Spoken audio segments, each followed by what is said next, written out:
Hi, welcome to the Private Doctors Lounge podcast, where we delve into the world of health and well-being with various experts from different medical fields. My name's Dr. Sahel Hussain. I'm a private home visiting GP to high net worth individuals and busy families. Today I'm joined by Dr. Andy Barlow, consultant respiratory physician and founder of Virtue Health. Andy's had a very interesting journey which has led him to this point. Let's dive into our discussion. So Andy, tell me about how you came to be here, what led you to set this up, and what the plans are for your future going ahead. Okay, well, I think the best starting point is COVID. At that time, I was divisional director for medicine, so I ran the entire medicine programme at West Herts and was a representative on the trust board. And indeed, I was so for 7 years, stepping down in April of this year. As COVID was moving through Northern Europe, we were getting better and better data around conversion rates to hospitalisation. And that allowed us to have a look at our own population and start working out how many beds we were going to need of different types, standard ward bed, high dependency, and even ICU.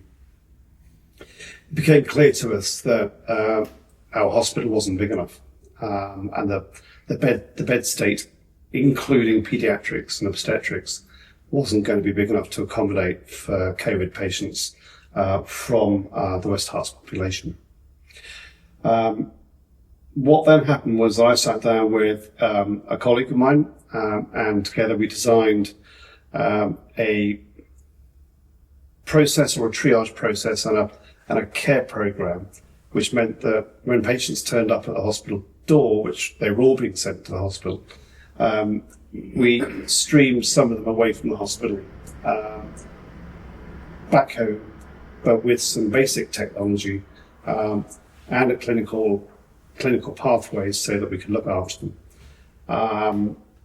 That was designed on the 9th of March 2020. We put our first patient in on the 13th of March 2020, and the West Herts COVID virtual hospital was the first in the UK. I believe we pipped the Royal Free to the post by a few days, which is always lovely. And that was the start of it.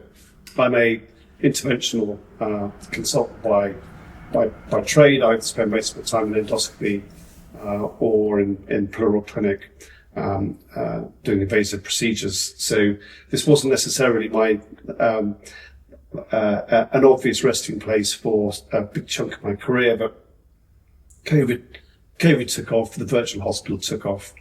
We ended up being the biggest in the UK in terms of volume. We put through somewhere in the region of 6,500 patients over 18 months, which when you think about that, is massive. With every patient needing between 8 and 10 bed days. We saved the trust in that same time period probably in excess of 60,000 bed days. I've no doubt in my mind, and nor is the Chief Medical Officer and the other senior execs in the Trust, that putting the virtual hospital programme in place saved the hospital from falling over. And it opened the door to a new type of care. Yeah. And we rapidly looked at a similar model of care for some of the chronic healthcare conditions that many of our patients suffer from: heart failure, airways disease, frailty. And West Herts rapidly developed and put in place new virtual wards for those conditions. And then I spent a bit of time with NHS England, helping them push the virtual ward programme and helping them develop the policies around that. I was the East of England clinical lead for virtual wards for a period of time, about 10 months. And then I got picked up by Virtue, but the chief exec saw me present at a conference, HET, which is a medical tech conference. There's a London one and a Manchester one. And Rob Alford, the chief exec of Virtue, saw me present some West Herts data and approached me, and the rest is history in terms of Virtue. I joined Virtue 2.5 years ago, and we built a digital platform to look after patients, and we have quite recently stood up the UK's first private virtual hospital for patients, initially with airways disease, but our plan is to expand it to many other clinical lines, including heart failure, frailty, acute respiratory infection, and so on. Yeah, I think we need to clarify for the viewers that the magnitude of this is huge. I mean, at COVID, we know, as doctors and then the public know, that people were told, don't attend hospital for various conditions because the risk of COVID was so great. And hospital wards were inundated, as I say, orthopedic wards, pediatric wards. They were all commissioned to look after COVID patients. So the stress and the burden on acute hospitals was massive.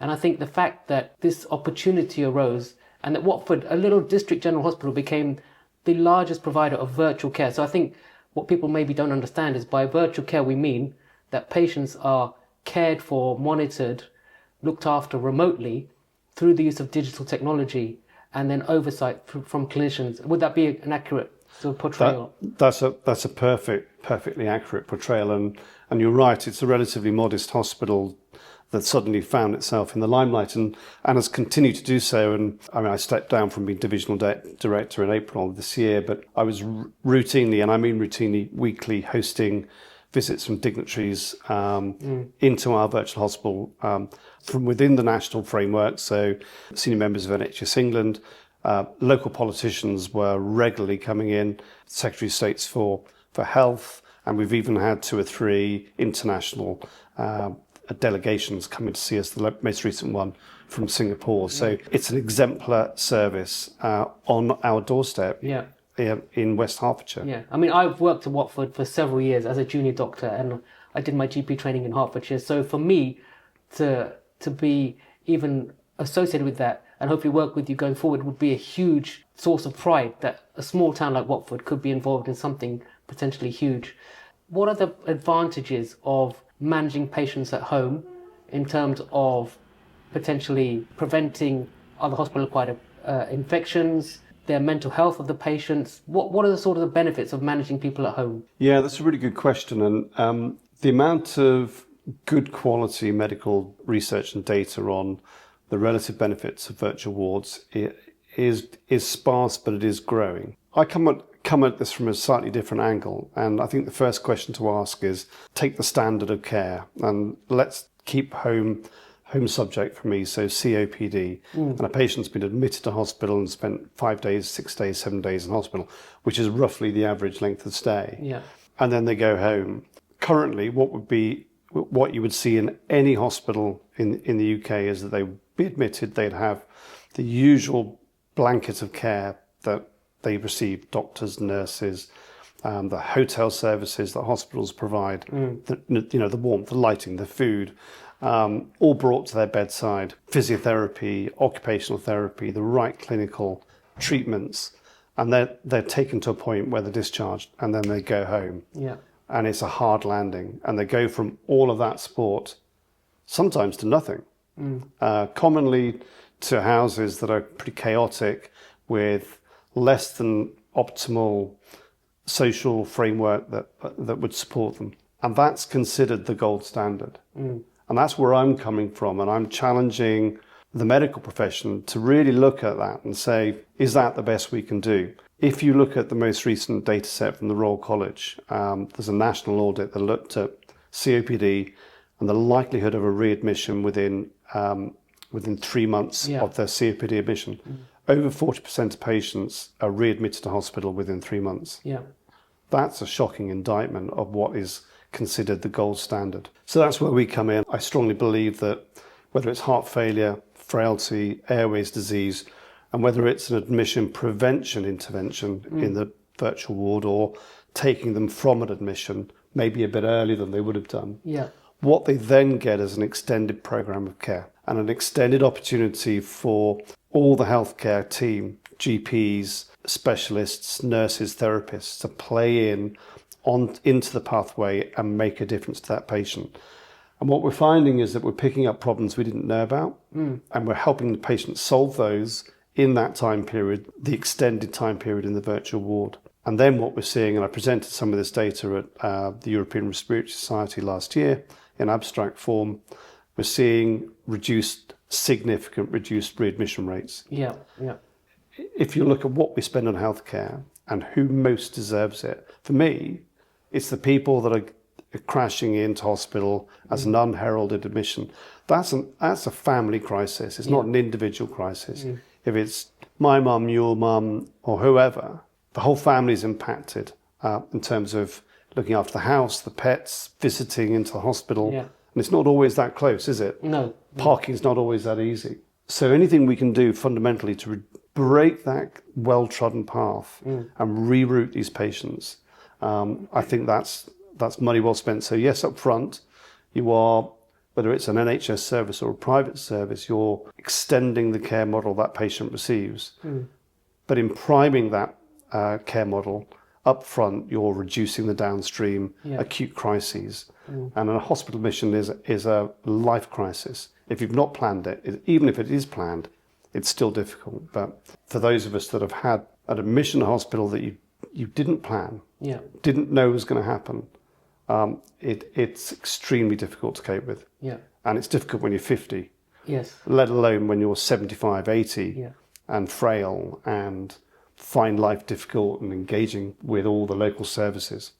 And I think you raised 2 points there. One, about relatively quick readmission, and particularly with respiratory problems in the winter. We're coming into winter now, but recurrent COPD exacerbations, flare-ups of asthma, all of these type of things that are more common in the winter months or in those who are elderly and frail with less physiological reserve. So preventing readmission, but also I think, as you said, bringing people home sooner, so that we've heard about the bed blocking, all of the reasons behind that. Some of that is social care, but if we can do something to impact the clinical side of that, that'll free up a lot of hospital bed and a lot of hospital time, allowing us to deal with more acutely unwell patients, with those who are perhaps slightly better and now can be managed at home. So what sort of things would we need to put in place so that they can be safely managed at home? What sort of tech do you need? What sort of monitoring devices do you need? Before I answer that, can I just take a step back, because you've mentioned it a couple of times. It's really important, particularly in the elderly, around the deconditioning that occurs when they go into hospital. And so it's really on us as healthcare professionals to do everything we can,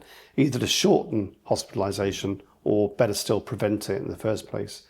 And if we can keep patients at home, keep them active, keep them mobile, they won't experience the debilitation of deconditioning, which is extremely hard to then recover. And we know that. It's better to keep it than to lose it and then try and get it back. Your question about tech's really interesting. And I think this is a really fast-moving area. The way we've configured our care services in Virtue, we don't have a monogamous relationship with, or don't intend to have a monogamous relationship with one particular bit of tech or another. We intend to be able to marry up with best in class, and we've built our platform so that that's going to be easily possible. And the reason is because it is so fast moving. So we've been working with an international company recently, and you can open up an app on the iPhone and hold it in front of your face for 30 seconds, and it'll give you pulse, blood pressure, respiratory rate, oxygenation. And in the future, it's going to start being able to do some quite interesting things in terms of instant blood sugar measurements and what have you. It's not so much about the detail and the accuracy of these, rather than how they move over time. And that's when longitudinal data, that tech that you put into patients' home, that ideally they either wear or is available and monitoring, will give you those subtle changes that will be able to identify early deterioration and put in place mitigations to stop that happening, that progressing to an acute crisis and a hospital visit. And so, as well as those acute crises, do you think this could be extended to chronic disease management? So people who are not necessarily in the hospital but have chronic respiratory disease, chronic diabetes, is there a potential avenue for? I mean, I see that as a massive area of potential. And let's take asthma, for example. Common condition, quite straightforward in terms of its pathology and how you would approach the treatment. Yet we don't do very well with it, and I think this is all around the health resources that we have available. So there are some beautifully written national guidance on engaging patients, educating them, getting them used to doing their own peak flows, building self-management plans, And you read that and go, well, that's great, but this is a really nice example of theory versus practice. And you and I both know that the hardest thing sometimes to do is to get an adult to change their behaviour that influences their chronic disease. And this is where monitoring programs in virtual wards come into play, and I think will make a big difference, and make the difference between an asthma patient that might have acute crises numerous times every year versus someone that's well controlled and happy with the disease and able to get on with life. Yeah. In fact, I went to visit a lady, 91, 92, and every time I've seen her several times. She's extremely wheezy and very short of breath, but she also has chronic leg ulcers which are bandaged, so she's primarily sitting in the chair. So her breathlessness doesn't impact her. But each time I say, why are you not using your Ventolin? Why are you not using the Clenil inhaler? She said, oh, doctor, I've never needed them. And with her carer, I saw 3 salbutamol inhalers that had expired, and 2 Clenil inhalers. So I think that education, that empowerment of patients will be a massive achievement in managing chronic disease. I completely agree with you. And there's loads of different patient types that we recognise that could benefit.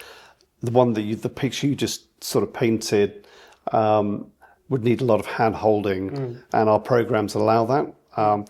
And so this is less about the tech and more about regular allied health professional input to patients, either via video or phone. Maybe not on a daily basis, but maybe. But it helps walk them through a better pathway, a happy pathway for their illness. But I think there are other groups as well that we also recognise. The middle-aged, highly educated professionals, and they love their tech and they love their data. And so these kind of programs where there is a tech component to it give them that feedback and the data to be able to manage their lives better. And I've got loads of patients like that. I mean, for me, part of the joy of medicine is that face-to-face interaction, seeing the patient. I'm a big advocate of seeing patients face-to-face wherever I can. My whole service is primarily based on home visiting. So are there risks or are there cautions that we need to take where this virtual assessment may be dangerous, or where we need to put safeguards in place? Yes, of course there are risks. And when you monitor somebody, there is an obligation to act on data that's not sitting in the right place. That's around the sort of the clinical program that you build and the safeguards and escalation pathways that you write and train into your colleagues and employees. So partly it's about the clinical policies. I still think though that with a virtual program, you're safer than without it. So in an old style health model, you might see a GP or a specialist every couple of months, and then you're left to your own devices in between times. You don't know what they're doing. You have no idea, and they come to see you and they tell you they've forgotten their peak flow diary, or and you don't really have a handle for what's going on. And I think there's a lot of clinical uncertainty and potentially unsafe practice around that model of care. If you have some regular data coming through and regular clinical touch points by nurses and doctors in between those two main consultations, then you've got a far richer clinical story and a far richer source of data to make your decisions on. So I think then that leads on to a couple more questions. So who would be on the clinical side, who would be monitoring the data that's coming in? How often would they be monitoring it? And is there any training that needs to be given to relatives in the home to say, okay, Auntie Mabel is being monitored. That doesn't mean you can just absolve yourself of all responsibility. If she deteriorates, you should do X, Y, and Z. Yeah, and again, that's that part of that's about signposting and education for the patients and their family. And we're used to doing that all the time, whether it's a virtual program or not. Part of it's around appropriate monitoring. We have nurses that in the virtual program that monitor 12 hours a day. Incidentally, that's no different from the NHS service that I helped set up in 2020. There are 1 or 2 24-hour-a-day monitoring services in the NHS, but they're few and far between. So outside those times, it's about ensuring the patient understands that just like the rest of the population, they have 111 urgent GP calls, urgent treatment centres, or the local emergency department. Yeah. And all of those are still available to them. For 12 hours a day up until 8 o'clock, they've got this extra wrapping of care and supervision. Yeah. And then I suppose another question that arises is, with the use of tech, privacy and data security are obviously really important. How do we cover for those? How do we make sure that data isn't lost or worse still, stolen? That's when you're taking me to my area of slightly a lower comfort zone. So in terms of GDPR, it's really important that patients' data is safe and only reviewed by people that should be reviewing it. And there's clear guidance around that. And I'm the guardian of my organisation, Virtue. Most tech now that's being used in virtual ward programs, there is an act of commission by the patient in transferring the data centrally. So in doing so, there's no requirement for consent because they are doing something to send the data. And in doing so, there's an implied consent in that process. Mm-hmm. And a lot of the tech now that's coming through works on that basis. So we use some tech now that's a digital peak flow meter and a little widget that sits on the inhaler, and that tells us how many times and when the patient's using inhalers. And all of that data, the patient needs to essentially press a button to send it. Mm. And when that does so, there's a safe, committed digital route into our hub, and that data is uploaded. The technical safeguards and frameworks around how we run our platform and the data, I would have to pull in some of my colleagues if you're going to get any more technical than that. But we've obviously looked at that and give the appropriate levels of security. Okay, and would you say that by being at home, patients feel, I mean, maybe from a physical point of view, but do you think from a mental point of view, they're more comfortable and obviously being mentally more satisfied or mentally in your own environment may speed your physical recovery as well? I think so, and you see that from the feedback that patients and families make. We've got a lot more data from my NHS virtual ward programme. We received very few complaints for the West Arts programme. As I said, we put through 6,500 COVID patients, and we've been running heart failure, COPD, and respiratory infection pathways now for 18 months or so. Mm. I'm not sure how many patients we've got up to yet. Very few complaints. Those that have come through, most of the complaints have been, why did you take me off the service? Not anything to do with what happened. Mm. Generally, the patients love it. Yeah. You do need to be a little bit careful about the number of touch points in the day and how you interface with patients' lives. Mm-hmm. It can get a little bit onerous if you don't get that right. So the other, I think, broad category of, do you know what, you could have done this a bit better, was you were phoning me too often during the day. I was feeling better, so one call a day versus 3 would have been fine. Mm. Or I'll call you when I need to, but otherwise I'm happy for you to monitor me. It's that sort of nuanced response. But generally speaking, the patients love the fact that they're home. The families love the fact that they're home. Yeah. For all the obvious reasons. We like being with our family. Yeah. Don't we?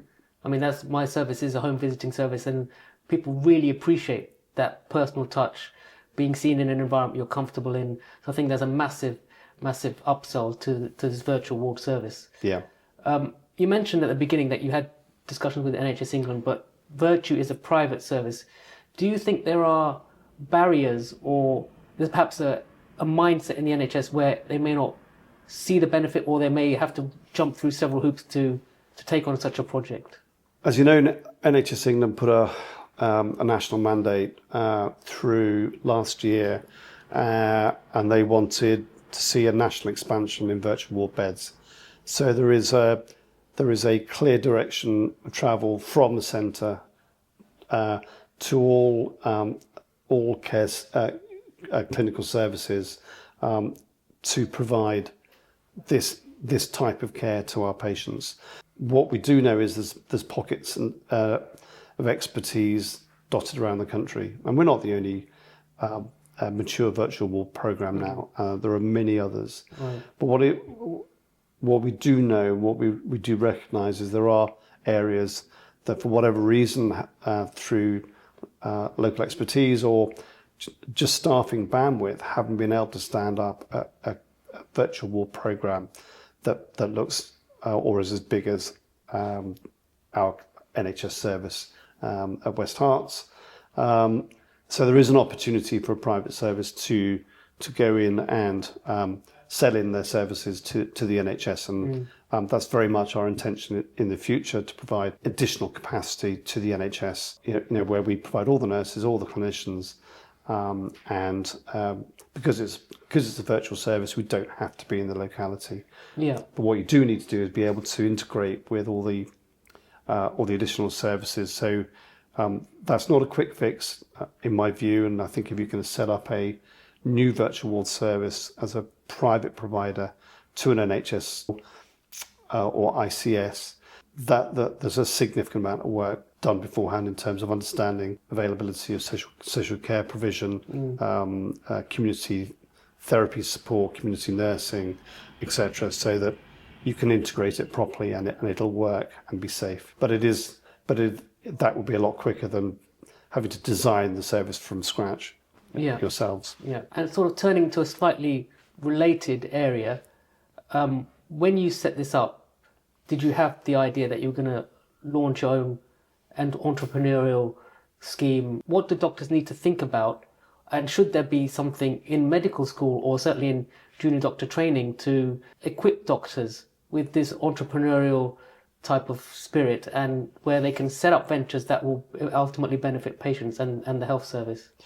Yeah, it's a good question. I mean, I'm going to sort of take that in two parts. One about digital training, and then there's the entrepreneur question, which is a really interesting one. I do know, for example, in the east of England, the registrars have a developing virtual training program. It's more and more being considered mainstream medicine, that at some point in your career, you will deliver clinical services where the patient isn't face to face. And so we're all becoming more familiar with that, trusting of the technology.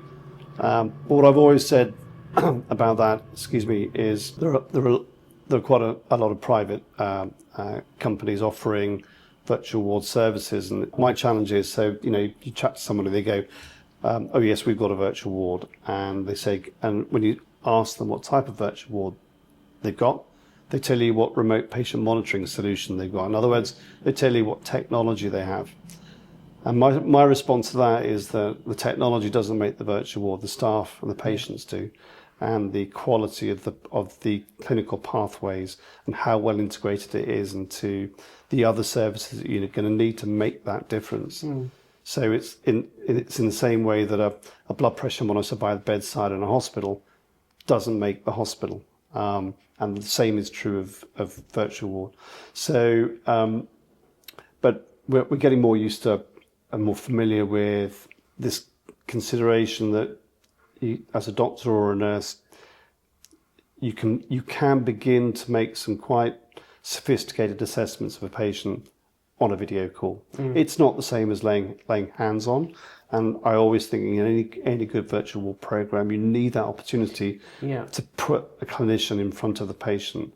And I know that's what you do. And, I think that's, it's not an either or, it's an and. Both, yeah. The entrepreneur question, well, I think you've either got it or you haven't. Right. I think that more entrepreneurs are attracted into primary care and careers in GPs and as a GP, because I think there's more opportunity to let that innate ability flourish, because in the end you're running your own business, aren't you? Yeah. But you do see the odd entrepreneurial spirit in hospital land as well. I guess I'd probably fall into that category a bit. So, I mean, managing teams, managing budgets, marketing, all of the type of things which CEOs or owners of their own businesses sort of naturally think about doesn't really come, it's not inherent to doctors. We are trained in a vocation, and it's absolutely fantastic to be passionate about what you do. I love what I do, and for me it is a vocation, but I think if we had more people who encompassed and embodied that entrepreneurial spirit, we'd provide a far superior service to patients as well. Yeah, I agree. Okay, Andy, thank you so much for coming. I'm sure our viewers and listeners have learnt a lot, and I look forward to working with you in the future and seeing the development of Virtue Health. If people want to reach out to you, how can they do so? They can do so. I can provide a email address for my PA at Virtue. That's probably the easiest thing. As you probably know, I'm still an NHS consultant, and so I have about 3-4 email addresses. To save me being inundated, that would be my preferred route, if that's okay. Sure. Well, we'll add that to the notes when the podcast is launched, so everyone can contact you directly. Okay, thank you very much. Thank you so much. Okay. Dear viewers and listeners, I hope you enjoyed this episode of the Private Doctors Lounge podcast. If there are any other topics you'd like me to cover, please do let me know, and I will endeavour to get guests on those areas that we can discuss.